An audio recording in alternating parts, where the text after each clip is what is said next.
Boa tarde, então, obrigado a todo mundo aí pela presença, né? Vamos começar mais um concerto de poesia, edição de novembro de 2020. Hoje trazemos Amanda Vital e Marcelo Labes. Então, vou apresentar para vocês essas duas pessoas especialíssimas, né? Além de grandes poetas conheço só da internet. e escritores, eles são grandes pessoas também. Bom, Amanda Vital, ela é editora adjunta de Malar Margens, né? Eu falo com a Amanda todo dia, o dia inteiro, então, por conta de Malar Margens. É mestranda em edição de texto pela Universidade Nova de Lisboa e estagiária da editora Ponto de Fuga.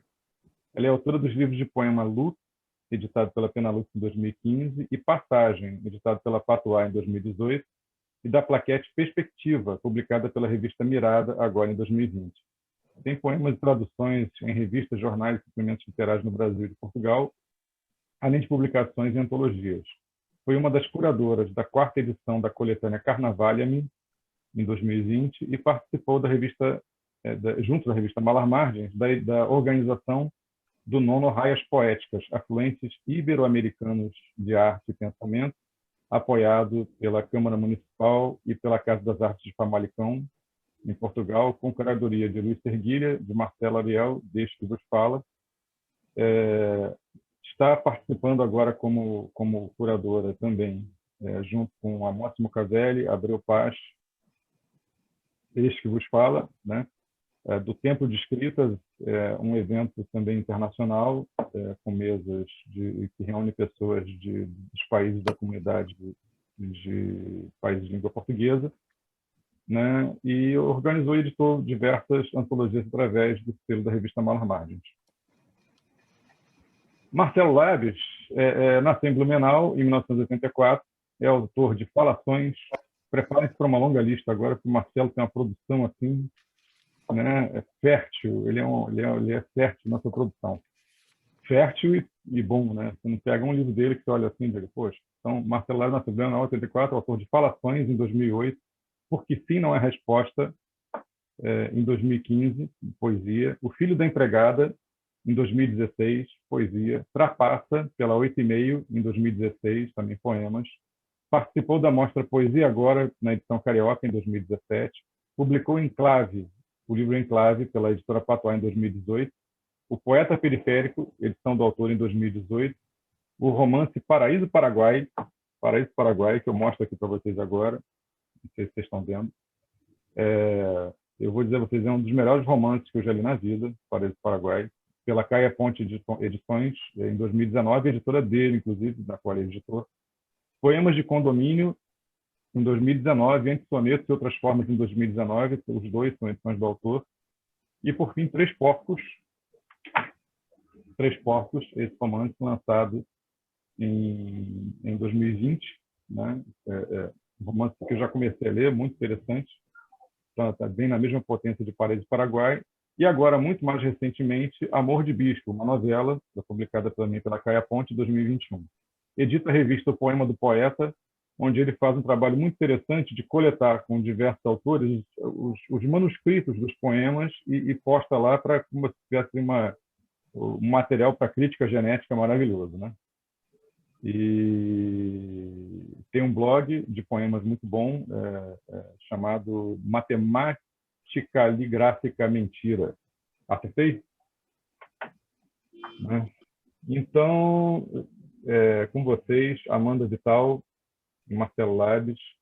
Eu começaria perguntando à Amanda, pedindo à Amanda que falasse um pouco do seu caminho na poesia. Como é que foi o seu caminho até esse momento que você se encontra? A gente eu gostaria de chamar depois, mais à frente, atenção para esses momentos, mas queria que você falasse sobre esse seu caminho, Amanda. Maravilha, maravilha, Nuno. Obrigada. Eu primeiro gostaria de agradecer pelo Instituto Estação das Letras e pelo convite de vocês, Suzana, Nuno, pela organização, Camila também. Muito obrigada mesmo, fiquei muito feliz e muito surpresa pelo convite. Bom, eu comecei especificamente em poesia, falando apenas da questão poética, eu comecei realmente com aquela coisa de leitura e depois aquela ânsia de querer escrever eu mesma conforme aquilo que eu estava lendo. Então, eu comecei muito novinha a ler poesia, aprendendo mesmo nas escolas e pegando as dicas de leitura da escola também, desde livrinhos infantis. Então, comecei através de diários que eu tinha, a escrever poesia. Eu já tinha pequenos textos, já tinha pequenos excertos mesmo de diário, falando tipo crônicazinhas sobre cotidiano, sobre as coisas que eu via. Eu era uma criança muito tímida, então eu tinha essa necessidade de querer me expressar de alguma forma, e a forma mais precisa que eu encontrei foi escrevendo, foi realmente escrevendo, porque eu sentia ali um espaço onde eu me sentia segura, onde eu não tinha essa coisa de gaguejar, essa coisa de uma preocupação tão grande com a forma como eu me manifestava oralmente, que eu achava que não era tão precisa quanto escrever. Então, sempre foi assim, sempre foi a escrita enquanto válvula de escape, enquanto forma mesmo de expressão, de manifestações minhas. Então, eu comecei a escrever poesia em diários e depois, novinha mesmo, com mais ou menos uns 10, 11 anos, eu participei da blogosfera, que hoje está aí um pouquinho dispersa, mas na altura, lá para 2005, 2004, 2005, já era uma coisa assim, as pessoas se acompanhavam em blogs, liam os blogs uns dos outros, e eu era uma dessas pessoas, novinha mesmo. E comecei a transpor as poesias, os poemas que eu escrevia nesses diários, que eram poemas mesmo sobre cotidiano. Eu queria mesmo encontrar ali uma voz muito minha. Eu não queria fazer a moda de fulano e de ciclano. Ali no comecinho era só eu comigo. Ah, olha só, poesias faz assim, eu ia lendo e olha, tem versos, tem essa coisa de rimas. Então, já no comecinho já foi muito isso. Então, transpus para blogs e entrei no Recanto das Letras também novinha. Então, assim, tinham homens mais velhos, rebarbados, comentando meus textos, e eu lá, tipo, enfrentando, peitando os caras, tipo, lendo mesmo as críticas que eles faziam e levava as críticas muito na boa. Então, assim, desde muito novinha, eu aprendi a aceitar essas leituras, essas análises, observações, aprendendo mesmo que a poesia não é coisa de um homem só, não é coisa de uma pessoa só. É uma coisa assim que você joga para o mundo e vai vendo, vai percebendo o que outras pessoas têm, as percepções das outras pessoas sobre aquilo que você escreve. E eu comecei em formas livres, mas com rimas, porque eu achava que era a única forma possível de se fazer poesia. Porque era né, o que eu aprendia na escola na altura. Depois, com o aprendizado escolar, as escolas literárias, e leituras assim minhas que eu comecei a buscar, muitos de poesia contemporânea, aí assim lá para os, não sei, 17, 18, quando eu estava indo na escola, mas querendo algo mais, para além dos livros didáticos, para além de recomendações de professores e do que eu via na biblioteca, eu comecei a procurar mais. E nessa caminhada, eu transicionei muito de estilo. Então, eu passei desse versinho, né, mais juvenil, infantil, mais jogralzinho, para sonetos. Eu entrei no Recanto das Letras e lá eu aprendi bastante coisa sobre formas poéticas, porque eu lia as outras pessoas e eu percebia, olha, isso se chama soneto, isso se chama haikai. Então, eu aprendi haikai antes da escola me dar haikai, porque eu pesquisava os textos das pessoas que estavam ali naquele site que eu também participava. Então, eu comecei a me arriscar em formas fixas. Comecei a escrever haikai, tankas também, sonetos rimados, comecei a contar sílabas poéticas. Então, eu escrevia muito assim, eu passei um bom período de tempo escrevendo sonetos, eu gostava do desafio. Eu gostava mesmo, eu me sentia bem escrevendo sonetos. E aí passou por uma fase assim mais lírica mesmo. Eram sonetos mais líricos ou sonetos da minha vivência enquanto menina, cheia de traumas e de inseguranças e de experiências bastante impactantes para minha idade. E depois disso comecei a ter outros tipos de leituras, já comecei a me encaminhar para o que eu gostaria de estudar, por exemplo, numa faculdade, e deu no que deu mesmo. Eu fui para letras e me formei em estudos literários, e eu realmente eu gostava mesmo de pesquisar a poesia contemporânea. Então eu fui lendo Leminski, fui lendo Alice Ruiz, fui buscando mesmo essas leituras e vendo outras possibilidades. E comecei a escrever, não me pautando muito em um único caminho, e fui descobrindo outras possibilidades, poemas menores, mais carregados de sentido, e aí que nasceu o Lux. Foi com poemas menorzinhos mesmo, e eu acredito que aqui não tenha nenhum poema da minha época de sonetos, mas eu acho que tem alguns haikais. E aí eu fui caminhando mesmo para esses estilos. E lendo revistas literárias também, eu era leitora da Malar Margens no comecinho, eu gostava muito mesmo de ler revistas como Germina também. Então, mesmo bem novinha, eu gostava mesmo de pesquisar sobre o que os poetas meus contemporâneos, poetas atuais, estavam fazendo naquele momento. E comecei a gostar muito desse universo de que não existe uma regra, existe um universo inteiro de possibilidades para a poesia. E eu fui, assim, ainda estou na busca de encontrar talvez o meu ou os meus estilo ou estilos. Nessa caminhadinha também veio o Passagem, foi publicado em 2018, eu já estava na faculdade de letras, e um tal Nuno Hall, inclusive, fez o pós-fácil desse livro. E aqui já foi um salto do Lux para o Passagem, porque os estilos são totalmente diferentes. Eu passei de poemas muito minimalistas, de 3 linhas, 5 linhas, 7, pouco mais, para poemas realmente do jeito que eu estou escrevendo agora, que são caixas de texto. Vou mostrar mesmo só para a questão de vocês perceberem a estética. E eu tenho gostado muito de escrever nesse estilo. Essa coisa da caixinha de texto mesmo também é um desafio, e eu remeto à altura dos sonetos, porque também me desafia escrever de uma forma justificada. Eu não sei muito bem como é que eu fui parar nessa questão de texto. Um professor meu da faculdade disse que tem um alemão que começou com essa coisa de poemas justificados em caixas de texto. Eu ainda preciso pegar com ele o nome desse autor. E comecei a escrever assim em caixas de texto e não parei mais. Eu gosto de como a gente consegue trabalhar o ritmo ali dentro. É mesmo um desafio escrever nessa forma. O Labs também tem poemas com caixas de texto, ele sabe do que eu estou falando.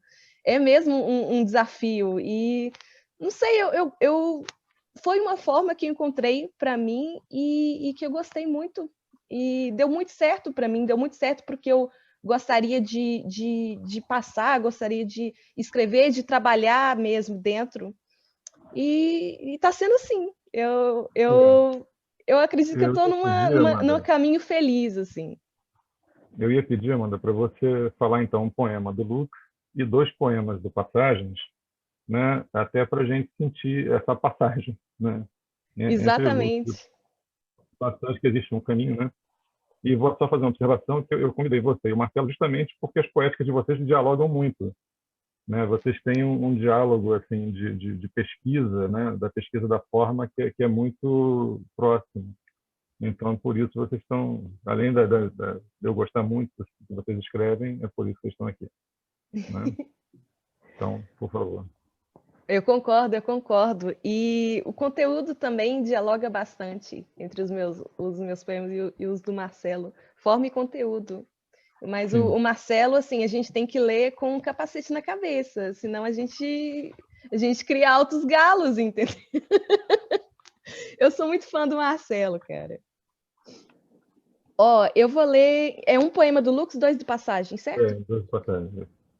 Esse poema do Lux, ele tá na seleção de acho que foi mesmo da primeira seleção de poesia minhas, publicadas em revista, que saiu na Malar Margens. Eu acho que foi para aí 2016. E foi a primeira seleção de poemas que saíram meus, assim, em espaço, assim, em revista. Então, assim, minha conexão com a Malar Margens é antiga e tem coisas que a gente não consegue, né? Pessoas que abriram portas para a gente, sabe? Tem coisas que a gente não pode deixar para trás. Então, são poemas sem título. Então, esse também é um poema sem título. O Lux, acho que tem raríssimos títulos. E ele diz assim: meu trevo tem 3 folhas. Meu olho grego está míope. Minha figa em mão aberta. Toda sorte desse mundo nunca é certa. Então, é um poema bem curtinho. Estava sendo muito influenciada por leituras que eu tinha do Leminski, então eu queria trabalhar essa coisa de contenção de conteúdo em poemas menores. No Passagem, deixa eu ver, tem um poema que eu fiz para o Sérgio Castro Pinto, que ele tem vários poemas assim, falando sobre o poeta, a figura do poeta. Eu queria conversar um pouco sobre com muitos poemas dele. O poeta é um captador de imagens, é uma antena ambulante, ele tem essas imagens muito interessantes. Então, esse poema eu quis dialogar, que ele foi um dos meus mestres também, um dos que abriram portas para mim também, Grande poeta. desde nova. Grande poeta da Paraíba. Poeta maravilhoso. Maravilhoso. Esse chama Poeta, é para o Sérgio Castro Pinto. Entidade ocupadora por portais semiabertos, artífice diluidor das palavras do dicionário, antenas captadoras de sopros imagéticos, sintonizando universos não catalogados, maestro a reger vozes isócronas avulsas, lentes refratoras das luzes inesgotáveis, extraindo a arte para fora das molduras, linha tênue entre insurgente e selvagem, glândula cravejada no corpo do mundo, imersa na estrutura e sob a pele grossa, vítima preliminar do seu próprio produto. Orador das percepções não empilhadas, é tecelão em tarefa constante e laboriosa, costurar do homem todas as camadas. Ele é sonetístico também. E vou ler mais um, então. Deixa eu ver qual. Pode ser o... Pode ser o poema de abertura, chama Verborragia. Vou pegar ele aqui, Verborragia.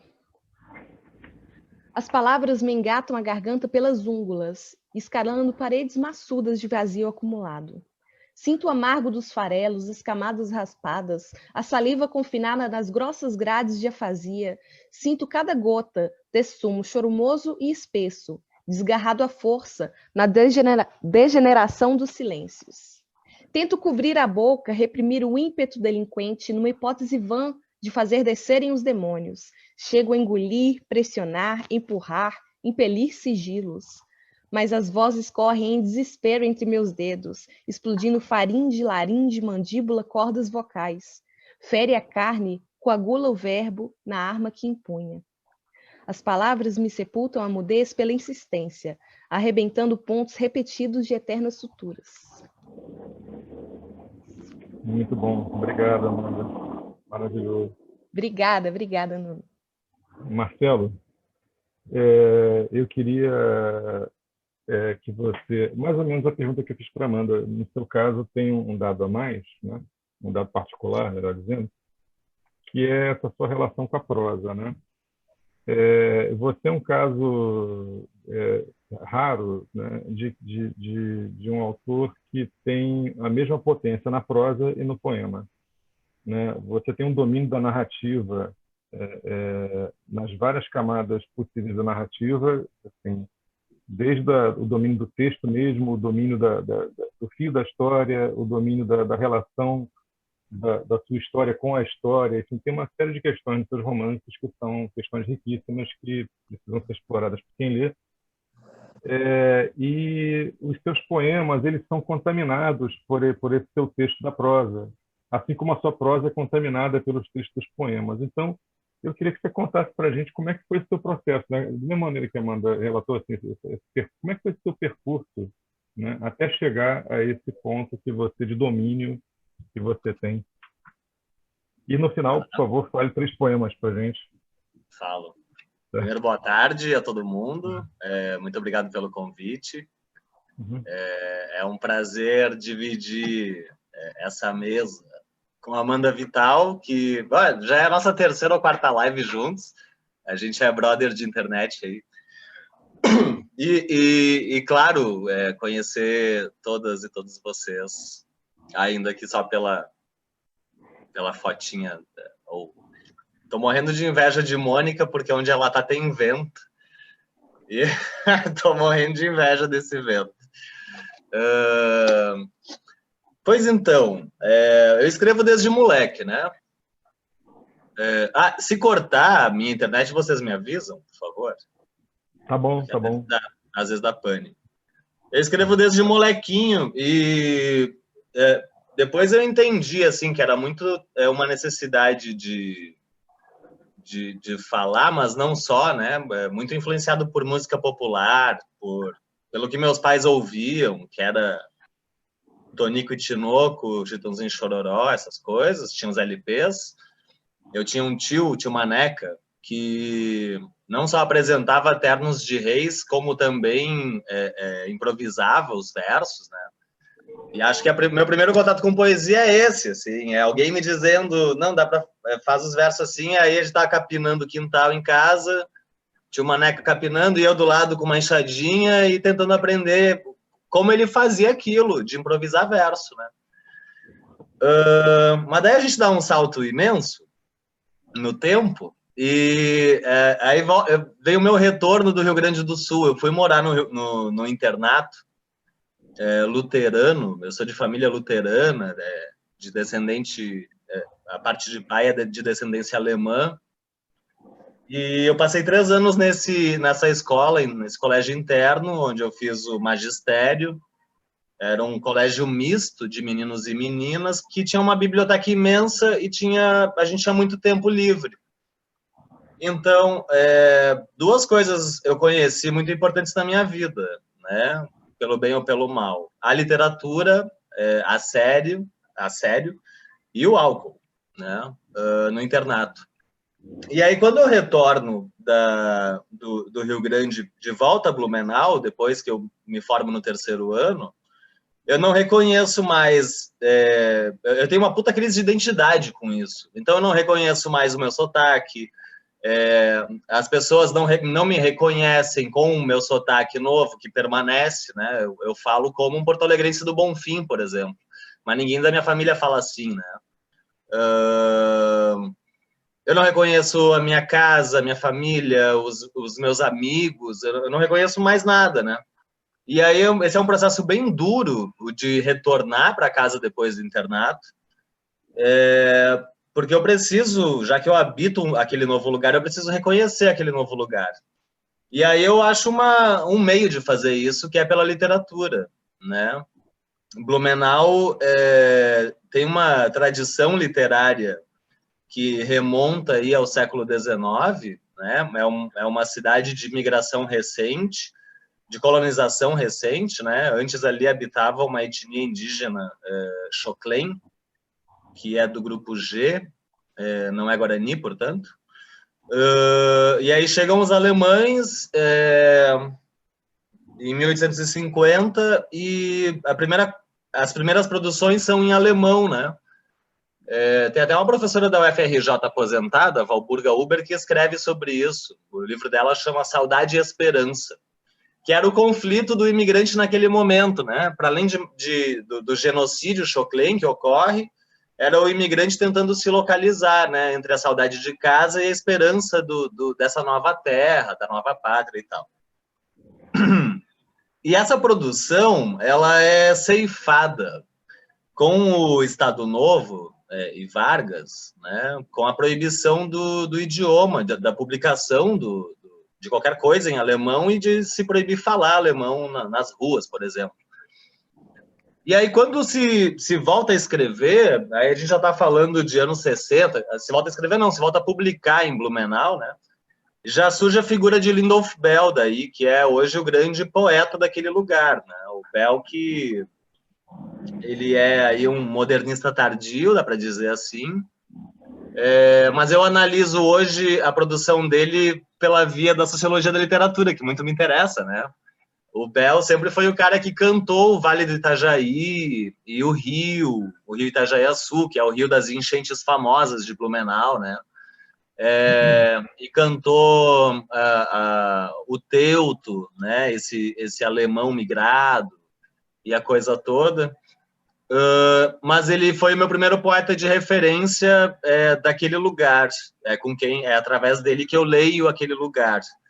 E aí, a partir disso, eu descubro que um professor da FURB, que é a universidade lá de Blumenau, o doutor José Andoença Martins, ele que também é poeta, e que eu também li muito, e que também ajudou muito a me formar, e uma informação ainda, o Zé Andoença, ao contrário de Bell, né, porque Bell era o homem alto de olhos azuis, muito bonito, muito querido, né, e tal.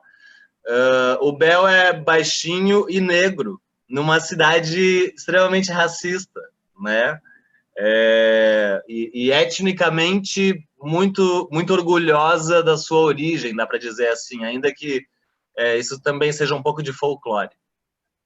Mas o Zé Andoença, ele tem uma teoria para Blumenau, que depois eu aprimorei, né? Ele divide a produção lá em dois momentos, pelo menos a produção em língua portuguesa.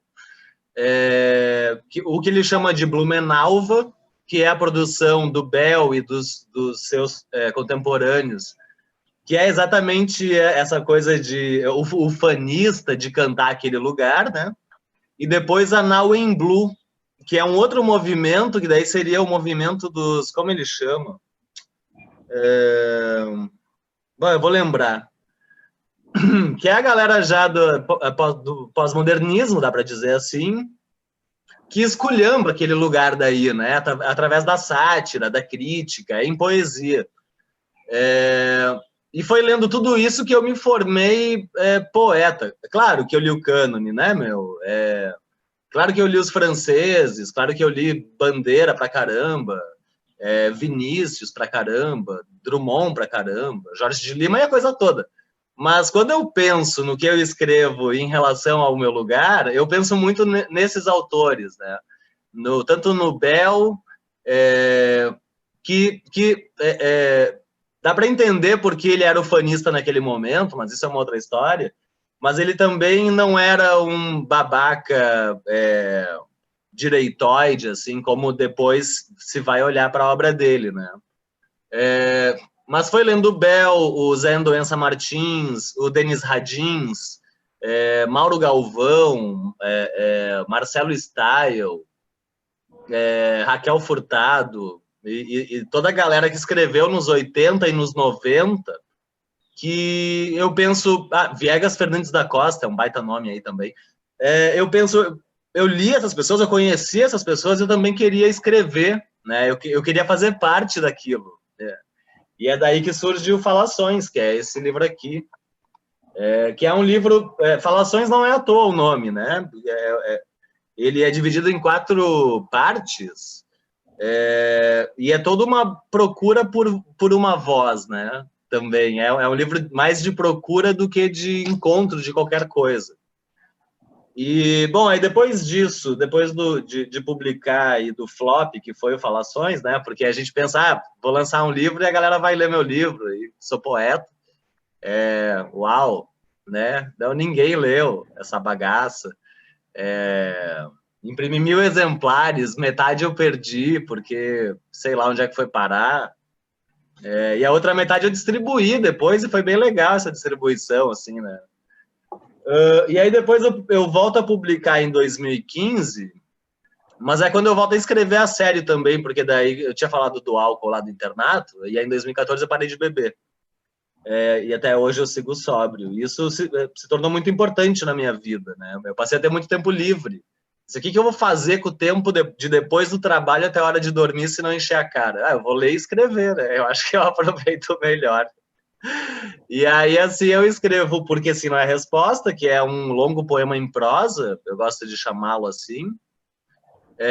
Publico em 2015.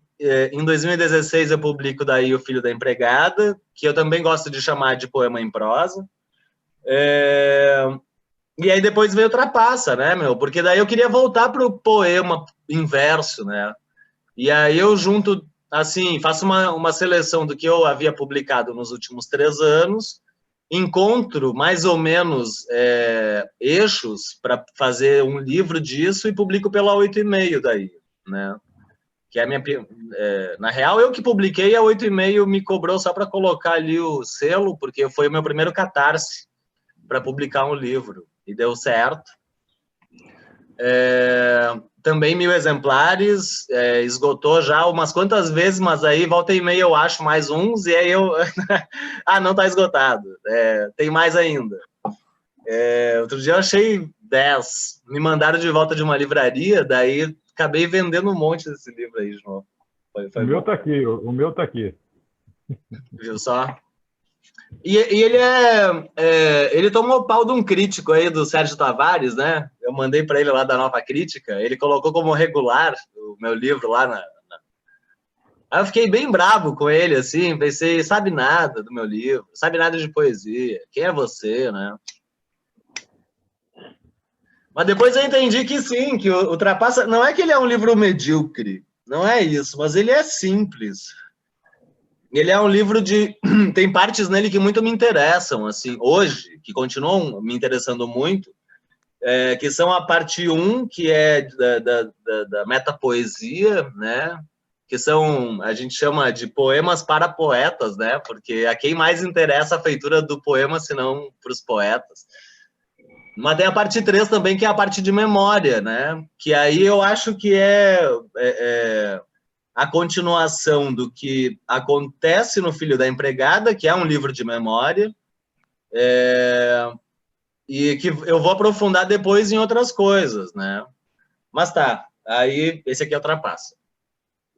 Aí depois do Trapaça, isso foi em 2016, aí eu não publiquei nada em 2017, mas eu escrevi um trem que a galera tava falando super bem, que é o Enclave, esse cara aqui. Aí meus amigos falavam assim, não, esse livro aí vai pro Jabuti, porque esse é um livraço, né? E o que é o Enclave, né, meu? Ele é um livro de poemas. O Gustavo Matti meio que falou sobre isso no Pós-Fácil, que ele chama de poesia sociológica, né? Quer dizer, o poeta está mais na escolha dos dados dispostos ali do que na voz que fala esses dados, né? E eu discuto, quando eu começo a discutir o Sul daí, sobretudo o lugar de onde eu venho, que chama Vale do Itajaí, mas ele tem um mote turístico que é Vale Europeu, né?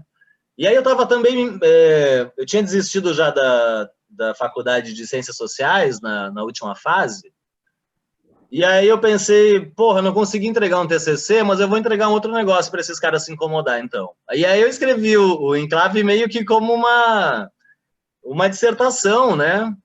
E ele é um livro de fato, assim, ele junta um monte de dados e datas e meio que larga isso para o leitor que se exploda, né? Vai pesquisar do que eu estou falando, sabe? Mas aí surgiu esse debate, né? Que pensar esse Vale Europeu como um enclave de um país que não existe mais, né? Que é uma Alemanha ainda que também tampouco existia, mas aí a gente pensa, é uma Alemanha que não existe mais também, porque é uma nostalgia, né, folclórica. Se vocês já ouviram falar de Blumenau, já viram algo sobre a Oktoberfest, e as pessoas fantasiadas de alemão que tem por aí, né, nas fotos e tal. Inclusive a língua que é mantida ainda nessas comunidades é uma língua, é o alemão do século XIX.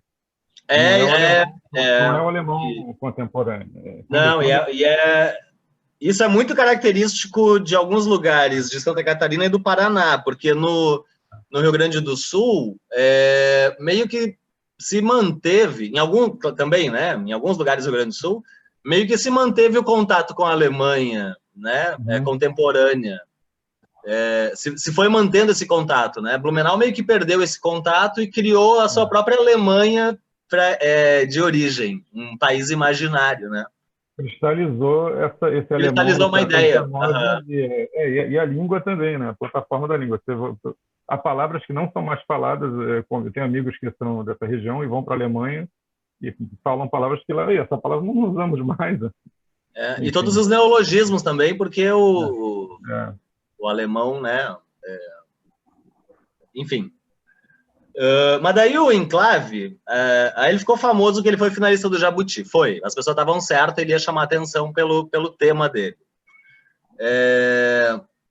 Mas ele chamou atenção de uma maneira que me pareceu, de início, um pouco bizarra, assim, porque era como se finalmente um sulista... Ó a brisa onde eu entrei. Como se finalmente um sulista viesse denunciar o Sul racista, fascista, xenofóbico e tudo isso. E sim, o livro faz tudo isso, sim, mas ele tem um debate de classe dentro dele que talvez fosse muito sutil, né? E é esse debate de classe daí que eu pensei, cara, poema não dá conta do que eu quero debater. Eu preciso narrar essas coisas, eu preciso achar uma forma de contar uma história, né? E aí é quando eu escrevo Paraíso Paraguai, que para mim, ele e o Enclave, eles são irmãos, assim, né? Eles falam da mesma coisa, do mesmo lugar, sob óticas diferentes. Só que tendo como base, então, essa questão de classe muito forte, né? Que eu queria debater. Daí a minha família, que é o imigrante alemão que vem da Europa, mas que se mete no meio do mato, com uma ausência de Estado, uma ausência de qualquer coisa, tendo que lidar com o contato com os povos originários e fazendo isso à sua maneira selvagem também, né? Os selvagens eram os imigrantes, a gente tem que pensar nisso. Mas discutindo a pobreza do alemão, né? Porque é muito fácil a gente pensar nesse sul que é vendido para fora como o sul do empreendedor, né? O sul da branquitude que deu certo, em contraposição a um Brasil de fato que primeiro não é branco como o sul né? Que é miscigenado e que por isso é inferior. E que tudo isso também é um discurso que acaba sendo construído, a gente pensa desde Pedro II, né, do embranquecimento do Sul e tal. Mas aí essa imigração, por exemplo, né, dos alemães para Blumenau, ela tem facetas que são ignoradas, e a pobreza é uma delas, então eu queria explorar isso, e aí foi que eu escrevi um romance, nunca tinha feito nada parecido, né? Não sabia nem o que estava fazendo, mas fiz. E aí deu certo. O Nuno gostou, então deu certo, né? E também ele tem 2 impressões já, logo vai para a terceira, se tudo der certo. Foi segundo colocado no concurso da Biblioteca Nacional, não é isso? O Machado de Assis, no romance. Ah, Machado de Assis, de romance. Chorei 2 horas direto com aquilo. Eu já contei essa história? Quando eu vi o anúncio, eu chorava, assim, na frente. Porque o Jabuti, lá eu fiquei daqueles 10 finalistas, né? Mas já sabia que eu não ia entrar nos 5, porque eu já conhecia os outros 5 e sabia que todo mundo era meio que compadre ali. Eu pensei, eu não vou entrar nisso aí. Aí, no Biblioteca Nacional, daí eu chorei, mano, eu chorava. E até hoje eu não entendi se era um choro de vitória, tipo, eu nunca escrevi um romance e agora ele tá premiado em segundo lugar, ou se foi porque eu não ganhei os 30 mil. Porque a biblioteca só premia o primeiro, né? Com grana. O segundo não ganha nada.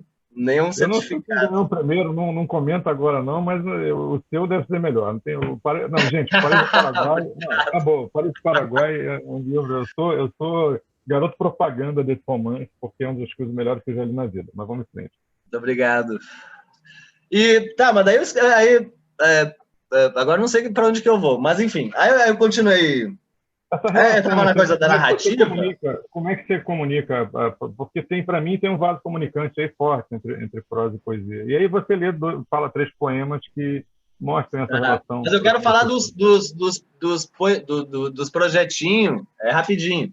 Aí tem esses livrinhos que são edição do autor, né? Um é o Antissonetos e Outras Formas, o outro é o Poeta Periférico. Eu gosto muito do Periférico, acho que foi a coisa mais porrada que eu já escrevi, assim. Sobretudo contra uma galera do eixo Rio-São Paulo que se acha dona da porra da poesia brasileira, sabe? E o Antissonetos e o Poemas de Condomínio que eu não tenho mais, essa brincadeira com o soneto, né? Que eu chamo de antissoneto porque eu uso a forma fixa do soneto, mas eu esculhambo o poema no meio disso tudo.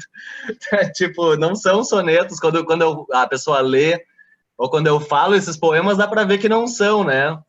E aí também, sei lá, tava querendo achar... Tá querendo achar briga com alguém, mano, mas nunca ninguém veio brigar comigo. Daí eu fiquei sozinho, assim, tipo, tá, e aí? Que briga é essa, né? Mas então eu vou ler uns... pra ler poema da onde, mano? Tem um monte de coisa pra ler aqui. Eu começaria pelos antissonetos. Tá bom. Mas você que sabe. O poeta pega um do Poeta Periférico, um do Antissonetos e... Tá bom. E o terceiro, não sei, você que sabe.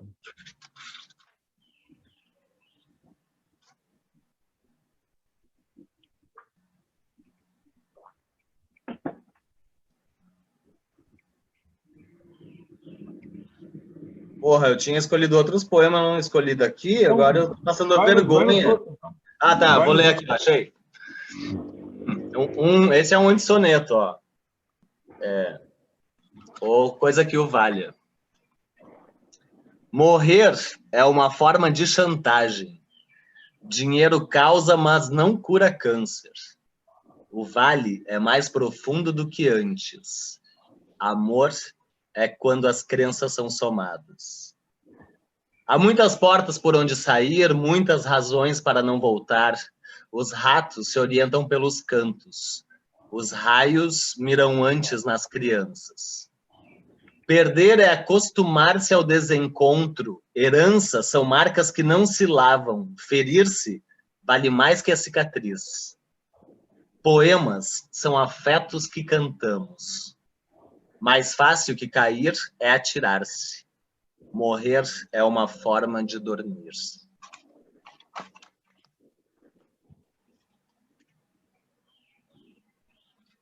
Vou pegar um de...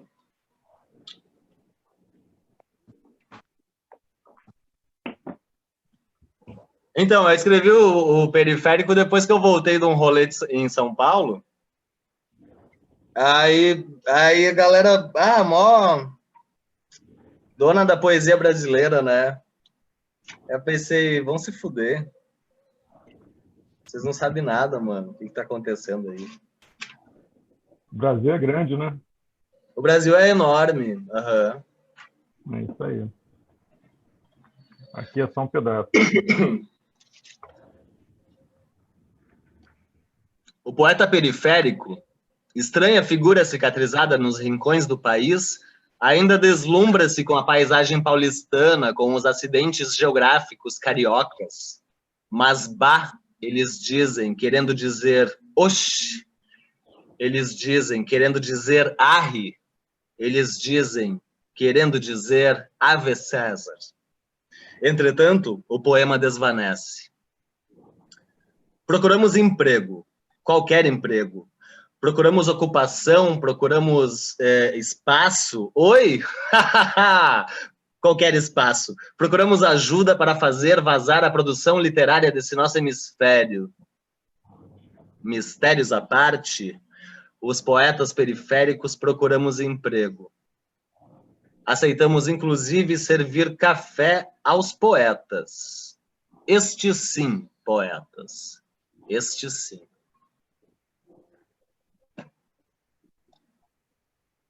É isso aí. E deixa eu fazer justiça aqui, porque a Amanda pegou uma coisa que eu falo e usou contra mim. Quem usa capacete para ler os poemas dela sou eu, mano. Outro dia, fiquei desacordado aqui no chão da sala, com as minhas gatas miando desesperadas, achando que eu tinha morrido. Dá licença, Amanda Vital, dá licença. Então, Amanda Vital, por favor, 3 poemas que necessitem de capacete para a gente... respeitável Pelo amor público, de por Deus. favor, utilize seus equipamentos de segurança. Doravante serão necessários. Já deviam ter colocado assim que o Marcelo começou a falar, pá. Mas então, o Marcelo falou dessa... Ele leu esse poema, esse verso me chamou muita atenção, essa coisa do poema falando dos afetos. Desse salto que eu dei do Lux para Passagem, eu falo um salto porque o estilo mudou, assim, muito.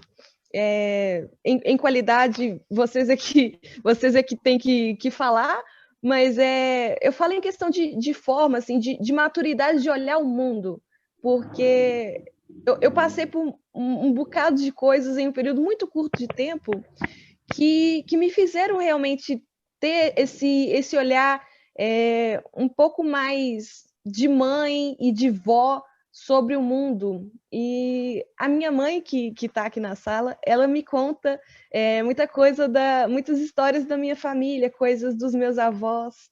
E eu resolvi perpetuar essas coisas que ela me conta e que eu não vivi, mas quando ela me conta, eu sinto como se eu estivesse lá olhando tudo, observando tudo. E quando eu escrevo, né, coloco as vozes, né, da minha avó, do meu avô, das pessoas na roça, em Minas, nos meus poemas, eu percebo que as pessoas também têm essa coisa tipo de identificação, porque isso não é meu, tipo, isso não é algo meu, não é nenhuma experiência minha, mas eu gosto de fazer essas coisas perpetuarem, gosto de colocar essas pessoas nos poemas, porque eu acho que elas têm mesmo que perpetuar, se não for a poesia e os estudos genealógicos que minha mãe também coloca excertos dos costumes da época e tudo. Se não for isso, não temos registro assim, do que faziam na época, de como pensavam, de como era o mundo, de como viam o mundo. Então, eu gosto mesmo de colocar. Eu vou ler, então, um poema que remete mesmo a isso, a coisa da... eu vou ler um chamado Carta para Leia, que é um poema que eu fiz entre essas movimentações do inominável no nosso país, né? E eu fiz como se fosse uma carta para ela, que minha avó era de esquerda, era muito para frente, muito à frente do seu tempo, era resistência, ela era uma mulher que conseguiu abrir um bar sozinha, que fazia a vida dela sozinha, andava de carro e usava batom vermelho e cabelo curto, né? Numa época que nem se usava isso. E ela era mesmo assim, à frente, andava com o sindicalista da Uzi Minas. Então eu quis escrever uma carta para ela sobre as pessoas que estavam ao nosso redor, na família, que conviveram com ela, que conviveram com isso tudo, e que hoje se comportam como se nada disso tivesse existido. Parece que elas se esqueceram dessa parte da história delas. Bom, eu vou ler. Chama Carta para Leia. Vó, era só para te avisar que hoje em dia a família quase toda vota extrema-direita. Sim, vó, extrema-direita. Aqueles parentes que ouviam Geraldo Vandré bem baixinho na sua sala, tapando boca de menino para não correr o risco de algum cantar lá fora. É tão triste ouvi-los delimitando o lugar do homem e da mulher, quando era avô quem ficava em casa quando você ia trabalhar. E até gostavam muito do seu almoço no bar, comiam em mesa de peão, de sindicalista, compravam briga com quem dizia que ter bar em Ipatinga era desculpa de prostituta. Aqueles que faziam bunda lelê no carro em Dom Silvério no pico da tarde, quando todo mundo estava na praça, quebravam lixeira e orelhão. Aqueles que comemoraram na altura em que tia Lelena passou na Federal, tia Fló e minha mãe em concurso público. Às vezes eu sinto que eles se esqueceram que gente como você existiu. deu de comer sem cobrar nada, acolheu e enxugou o choro, deu conselho de amor, de dinheiro, defendia um por um perante as leis e as botas. Trago sua seiva, ecoou seu riso, bendigo seu nome. Uma reminiscência mumificada no aço inox. Esse é para Leia. Fale mais um para a gente. Fale mais um e mais um, né? A ideia é falar 3 poemas. Ok. Ainda nessa linha, eu remeto muito às pessoas da minha família, sobretudo as figuras femininas da minha família. Minha mãe conta sobre como minha avó fazia as coisas na cozinha, então eu gosto de colocar isso. Algumas pessoas falam que sentem fome quando me leem, porque eu sempre coloco comida nos poemas. Eu tenho uma relação assim com cozinhar, com alimentar pessoas que me visitam, fazer almoço simples mesmo, mineiro mesmo, com verdura refogada, os matinhos tudo refogado, e as receitas. Então eu tenho muito isso. E eu peguei isso com a idade mais avançadinha mesmo. Esse se chama Broto. E é um diálogo com o João Cabral de Melo Neto e os feijões de João Cabral de Melo Neto. O catar feijão. Broto. Em 1965, João Cabral de Melo Neto dizia que a poesia era como catar grãos de feijão que boiavam na água. Nos tempos de vó não se catava feijão assim. Sempre era encher 3 mãos dentro do saco de juta, despejar tudo em cima da mesa, e dedilhando pedra por pedra, milho por milho, fazia um pequeno monte no colo em cima do vestido, para levantar a barra da saia, jogar no lixo, lavar o que sobrou na bica ao lado das pastagens, aproveitar, completar a panela para deixar cozinhando. Ao redor do fogão, as meninas aprendiam pelos olhos. Medir a água, contar o tempo, macerar o alho com sal e refogar com banha de porco. O feijão da avó era feito de um silêncio mineiro, de fazer qualquer poesia ficar só espiando na ponta dos pés pela janela dos fundos.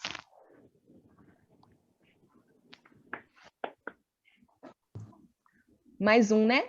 Mais um. Esse eu acho que é o mais recente, Costura. Esse poema eu fiz, eu estava no Face e eu vi uma foto tão bonita, que eu acho que foi a Marta Dutra que postou. Ela mora em Florianópolis, ela mora mesmo perto da praia. E ela tirou uma foto que a água estava tão bonita, parecia sólida, e fazendo dobrinhas mesmo, que parecia muito um tecido.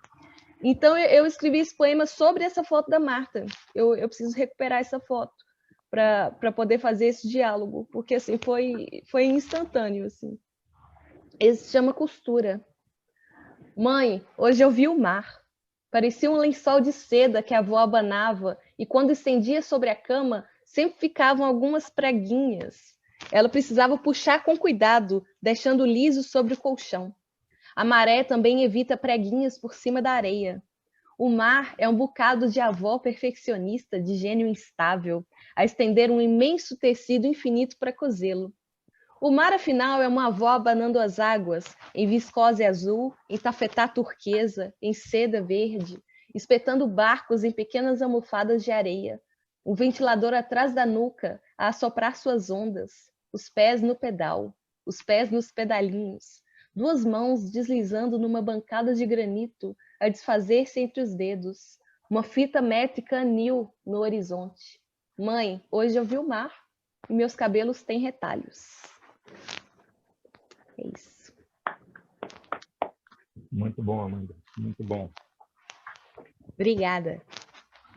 Marcelo, eu queria que você falasse então para a gente, talvez 1 ou 2 poemas do Enclave que tocassem nessas questões que você mencionou na sua fala ainda há pouco. Tá aí, Marcelo. Tá sem som, Marcelo. Tá no mudo, Marcelo. Tá no mudo. Mudo. Velho é foda. Boomer. Mas depois eu consigo ler uns do Trapaça, porque aí com o Trapaça eu consigo linkar com 3 porcos, sacou? Uhum. Então tá. Agora tem que achar de novo, porque... Não, vai do Trapaça. Aqui não tem roteiro. O roteiro, você quer linkar Não, com mano, mas transporte? faz sentido. Faz sentido Então tá. falar dele agora, porque depois eu quero falar do Três Porcos. Pois é. O roteiro aqui, ele é maleável. Tá bom. Vamos ver o sabor da casa. Disse que a indústria têxtil precisou de 2 guerras mundiais para se fortalecer. Em 1937, Getúlio Dornelles Vargas decreta a criação do Estado Novo.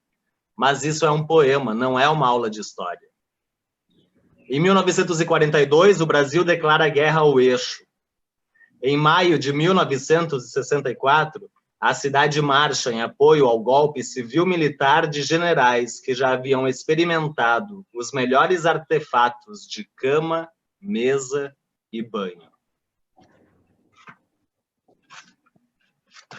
Muito bom.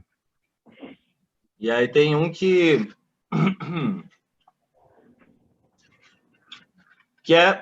em geral, daí aparece isso, né? Sempre essa voz enciclopédica de longe, assim, falando sobre. Mas tem um poema que é onde o eu lírico aparece. É esse que eu vou ler agora. Se eu achar, porque eu não conheço o meu próprio livro, né? Não, tá aqui. Bom, contextualmente, o Enclave ele foi escrito enquanto eu me preparava para sair de Blumenau, né? Para vir embora para Floripa, que é onde eu estou até agora. E esse poema fala sobre isso. Se eu te dissesse, eu tivesse coragem de te dizer que a gente precisa mesmo ir para longe, porque é longe que a vida flui e é longe que se pode sonhar com algo um pouco mais nobre do que a aposentadoria ou um pedaço de chão que não amanheça soterrado com nossos filhos, nossos pais, quem sabe até nós mesmos dentro, entre madeiras e móveis e pedaços de telhado. Se eu te dissesse que devemos ir para longe, porque quanto mais longe, menos aparente fica a origem, menos frias as relações, menos conturbada a memória, quanto mais longe, menos difícil relacionar-se, menos insone fica a noite, menos triste fica a chuva. Se eu te dissesse que há lugares onde não se espera a enchente, não se vive a enchente, não se lucra com a enchente, não se acostuma com a enchente. Se eu te dissesse que podemos ser mais do que um casal vestido de Fritz e Frida numa festa triste, que as pessoas esperam tanto, que as pessoas esperam um ano inteiro, que as pessoas aguardam com os dentes trincados, porque são 2 ou 3 semanas que não se precisa disfarçar a tristeza, que não se precisa disfarçar a necessidade da embriaguez, não se precisa disfarçar a falta de sentido em tudo isso, de reviver um passado que não se sabe se realmente aconteceu, ou se tiver mesmo acontecido, se foi assim, se foi ao menos parecido com isso. Nós todos procurando a saída do vale, procurando a chave da porta, procurando a escapatória do enclave. Se eu te dissesse, se eu te dissesse, se eu soubesse te dizer que encontrei a saída, se houvesse saída, se pudéssemos sair, se ousássemos tanto. Tá aí. Maravilha. Agora, emenda no seu roteiro, que era você relacionar 3 porcos. Mas a Amanda não vai ler os poemas dela mais? Eu posso para Amanda. Aí então depois. Tá. Para você. Esses estão separados, hahaha. Não, mas então, aí tem que contar a história do Trapaça, né, meu? Por favor. O Filho da Empregada é um livro que eu dediquei para minha mãe, né? É porque eu não sei se a gente já falou sobre isso, mas eu me acostumei a dizer por aí, né, nessa cacetada de live que a gente participa, né? Que eu nem devia ser escritor, porque a mim não me caberia pela minha origem, né? De classe trabalhadora, de pai operário, de mãe faxineira, né? E isso, claro, Regina Dal Castanho traz os dados e nos mostra quem é quem são os escritores e as escritoras do Brasil, né? Ainda que hoje a gente veja uma mudança no cenário, mas geralmente a galera é de berço, que, né, começou a ler os franceses lá no fundamental, né? Já falando Rimbaud e Baudelaire e não sei o quê. Mas aí eu tinha escrito O Filho da Empregada e dediquei para minha mãe, e em 2016 veio a notícia que o pai tinha câncer. Aí eu pensei, aí o meu velho vai morrer, eu não vou nem entregar um livro para ele. Daí eu juntei esses poemas todos e escrevi uns quantos mais, e a parte 3 é uma parte muito de memória, que é onde eu reencontro meu pai, né? Em poemas. Mas antes de ler os do meu pai, eu vou ler 3, tá? Mas eles são curtinhos, não vou ficar alugando, não. Eu quero ler um de que eu gosto muito, que chama Daniel. E diz assim: vejo tua casa, Daniel, onde o quintal, o futebol, as conversas, onde enterramos aquele pássaro e coroamos a terra com flores. Vamos lembrar onde ele repousa? Queria crer que todos vão para o céu, até os pássaros. Queria crer que a gente supera nossos fracassos, nossos passados. Naquele tempo, a vida ainda era longa e a gente nem pensava nisso. Naquele tempo, a gente enterrava os pássaros e ainda não sabia que iria enterrar os amigos.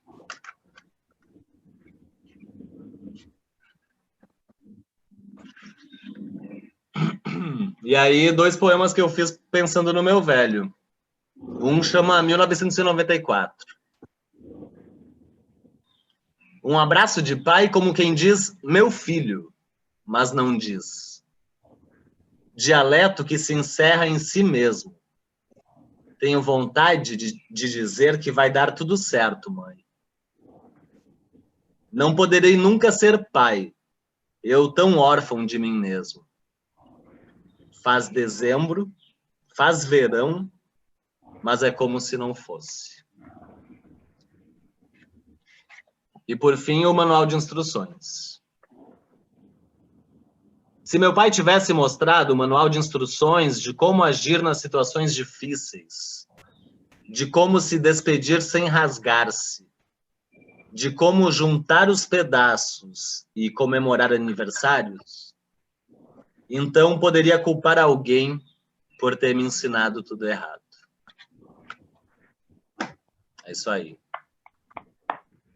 Tem uma coisa que é muito, assim, chama muita atenção, né, na produção sua, da Amanda, e de toda uma geração que está compreendida aí na idade entre vocês, e que eu tenho a felicidade de fazer parte sem fazer parte dela, né? Eu sou um pouco extemporâneo a isso, mas me sinto muito ligado a vocês, né? Pô, tô com 57, eu tenho com 35, né? Já são 20 anos, né? Mas assim, eu tô, de algum modo, eu peguei bonde, eu peguei carona nessa geração aí, parece um retorno do domínio da experiência, né? Diferentemente dessa produção que você mencionou, dessa galera Rio São Paulo, que elitizou e ficcionalizou muito a experiência, colocou sob um véu ficcionalizado e elitizado, né?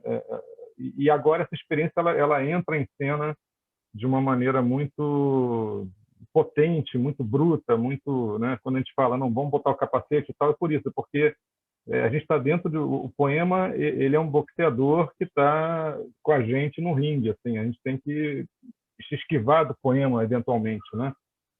E isso tem a ver também com a forma como que eu observo aqui, como você e Amanda têm o ímpeto, né, de situar para a gente o contexto do poema, ou seja, esse ímpeto de situar o contexto do poema é justamente esse domínio da experiência, ou seja, esse poema ele tem um ponto, né,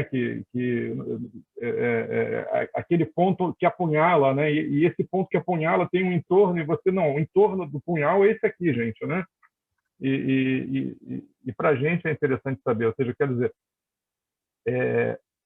evidentemente a gente pode pegar os livros de vocês e ler os poemas sem saber essa geografia do entorno do poema, essa geografia, né, emocional, afetiva do entorno do poema, histórica e tal, mas ela existe, é muito concreta e ela né, eclode, né, ela é como um geyser, assim, né, no poema.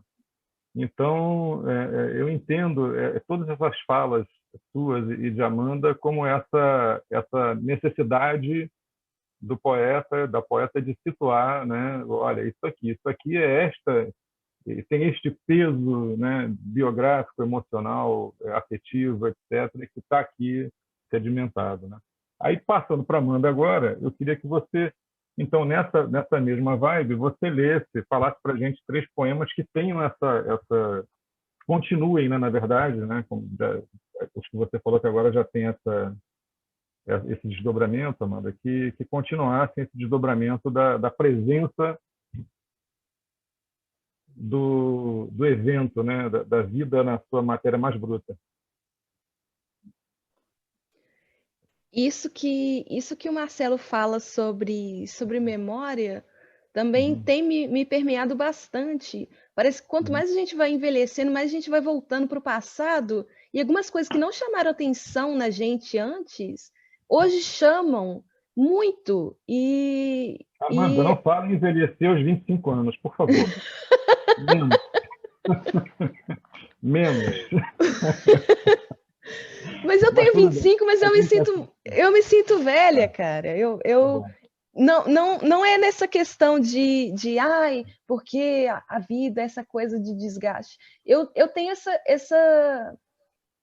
pelo meu jeito mesmo, acho que dá para perceber que eu sou alegre, eu tenho riso fácil, mas é porque eu já passei por tanta coisa que, não sei, virou meio que a minha defesa para eu não me quebrar e não deixar que os eventos me quebrassem tanto assim também. Então, isso virou mesmo uma defesa. Quando eu falo, por exemplo, o caminho que eu estou, sei lá, na poesia, nas trajetórias assim, profissionais, é um caminho feliz, porque eu jamais imaginaria assim, que eu ia poder, sei lá, ter conquistas. Acho que o Marcelo também tem muito isso. Ter conquistas, a gente nem imaginava assim, que poderia chegar e mesmo se tratando de domínio poético, eu não sei, a gente está sempre metamorfose. Eu não digo, esse estilo é o meu estilo definitivo. Obviamente que não. Mas, sei lá, chegar nisso é bom, é agradável, é feliz. Falando em questão de memória, eu tenho um poema que se chama Canapé. É um poema inédito, não publiquei nem no Face, nem nada. É um poema inédito e ele é bem recente. Eu estava lembrando assim das vivências que eu tive com meu pai, que também foi uma figura assim muito companheira, que eu perdi muito cedo, muito novinha mesmo, e que essa também é uma forma de recuperá-lo e recuperar também toda essa geografia, no que você falou, geografia dos entornos, dos afetos. Isso não é meu, isso não sou eu. Isso que eu escrevo é de tudo, assim, é uma coisa de todos os entornos, é uma coleção de vozes. Eu sou assim, uma mera transmissora. Eu estava lembrando dos jantares da Uzi Minas. Meu pai também era operário e trabalhava na Uzi Minas, como quase toda a Ipatinga trabalha em coisas ao redor da Uzi Minas. Que é 80% de ferro no coração, etc. Drummond, né? Mas sim, e eu estava lembrando dos jantares que ele tinha que ir, tinha que cumprir essa obrigação de ir nesses jantares de fim de ano e tudo mais, que dão para tudo. E aí eu estava pensando, tipo, repescando isso na memória, e eu pensava, poxa vida, era uma segregação tão grande, as mesas dos chefes separadas das mesas dos operários, né, da galera, sabe, dos peões mesmo, e a nossa mesa ficava, tipo assim, na segregação, tipo assim, ali no meio. Então, eu tinha vista sobre todos os lados, e aí eu estava lembrando disso, E eu escrevi esse poema chamado Canapé, que é sobre a figura feminina, mas também é sobre as figuras masculinas dos chefões desses jantares. Canapé. Nos tantos jantares da usina, as esposas dos chefes não diziam uma palavra. Era como se não falassem a linguagem das mesas, dos colarinhos, dos homens. Comiam pouco e sorriam muito, sempre impecáveis. Tinham corretivo nas olheiras e gel repuxando o frizz de cabelos exaustos, traziam o cansaço nos cabelos. E seguravam seus fios pela manguinha dos blazers, feitos sob medida, a combinarem com o terno do pai. Eram bonitas e melancólicas as esposas dos chefes, levando o peso dos vestidos das pedrarias enormes, seguravam xixi toda a noite para não arrastarem pelo saguão as bitucas de cigarros e os ossinhos de peru. Tinham uma candura insistente, uma atmosfera muda, pobres mulheres se comunicando por olhar e suspiro, ouvindo os homens falando dos números e de como os filhos dos operários gritavam tanto aquelas noites. Gritavam tanto aquelas noites de homens, esses copos gordos de uísque até o topo, e as mulheres, canapés quebradiços no meio do chão. Esses eram os jantares das meninas. Vamos lá, mais uma paulada, Amanda. Mais um. Vamos lá. O João Pedro Azul, que é da Flanzine, que é uma zine que ele edita aqui em Portugal, ele tinha feito uma edição chamada Futuro. Ela, inclusive, veio num pendrivezinho.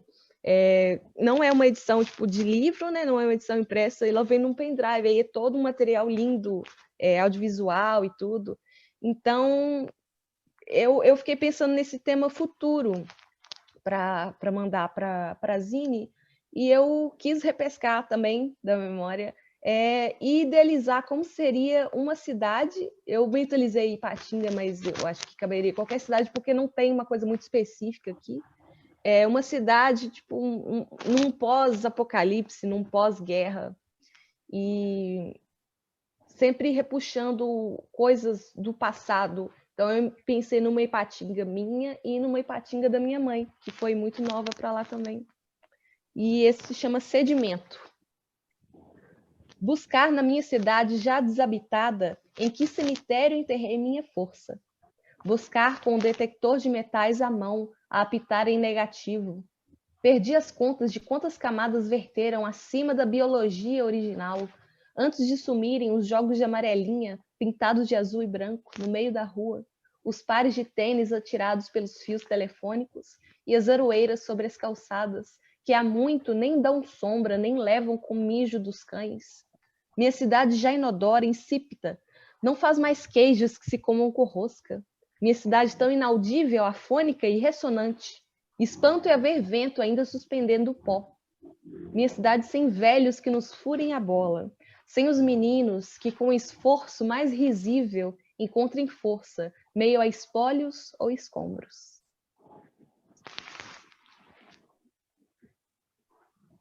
Maravilha, Amanda. Mais um para fechar essa. Você fala mais um poema, e aí eu queria pedir, já antecipar, queria pedir ao público que está assistindo que, enfim, se quiser desejar fazer perguntas, é o momento. Eu pediria a Camila que me ajudasse. Eu estou no celular hoje, excepcionalmente, e aqui eu não consigo acompanhar as perguntas. Então, Camila ou Suzana, você está me ouvindo? Se você puder me ajudar nessa, eu pelo celular aqui, meu roteador deu um problema, então eu estou pelo celular. Ok? Então, Amanda, mais um, por favor. Porque nós estamos às 16 horas e 26 minutos e vamos encerrar às 16h45. Então, temos aí uns quase 20 minutos, 19 minutos, tá? Eu vou ler, então, eu, assim, pontualmente, também gosto de denunciar machismos no meio literário. E, bom, eu escrevi alguns poemas que eu chamei de Bisturi, é a série Bisturi. eu vou ler o inicial, o que iniciou toda essa série, assim, de vivências que a gente tem mesmo no meio literário, de homens rebarbados que não nos levem a sério, ainda mais tipo, mulheres e mulheres jovens. Confundem muitas coisas, não sei, o tratamento que nos dão é diferente, não dão credibilidade assim, para o que a gente escreve, sempre tem que ter alguma coisinha aí, o que será que está se passando na sua vida pessoal? E tal. Quando a gente escreve um poema que tange o erótico, nem é aquela coisa assim explícita, sei lá, já acham que é um convite, já acham que a gente está livre para ser assediada e essas coisas. Em saraus mesmo, um dia eu fui num sarau que, meu Deus, o anfitrião convidava as pessoas para falarem lá na frente, né, no microfone, convidavam os poetas, e quando chamavam os homens, esse grande gênio, esse mestre da poesia. E quando chamavam as mulheres, para além de nos cumprimentarem sempre com um beijinho na mão, como essa figura frágil, né, que é a mulher, além disso, eles chamavam as mulheres como musa, essa grande musa, olha, essa bela poetisa. Então, assim, o tratamento já é muito diferente. E entre 1001 outras coisas que se passam, não só comigo, mas com basicamente todas as minhas amigas que escrevem e tantas mulheres que escrevem também. Então, que esse nós poema... não percebemos que o século XIX ainda não acabou. O século XIX está vigindo, ele veio nos seguindo até aqui. A gente já saiu dele, mas ele está nos seguindo. Muita gente ficou na nuvem no século XIX. Pois é, e isso é totalmente ridículo, essa visão ainda longe de estar igualitária mesmo, até mesmo nas análises, sempre procura alguma coisa autobiográfica, né? É a caixa punch que existe, exatamente.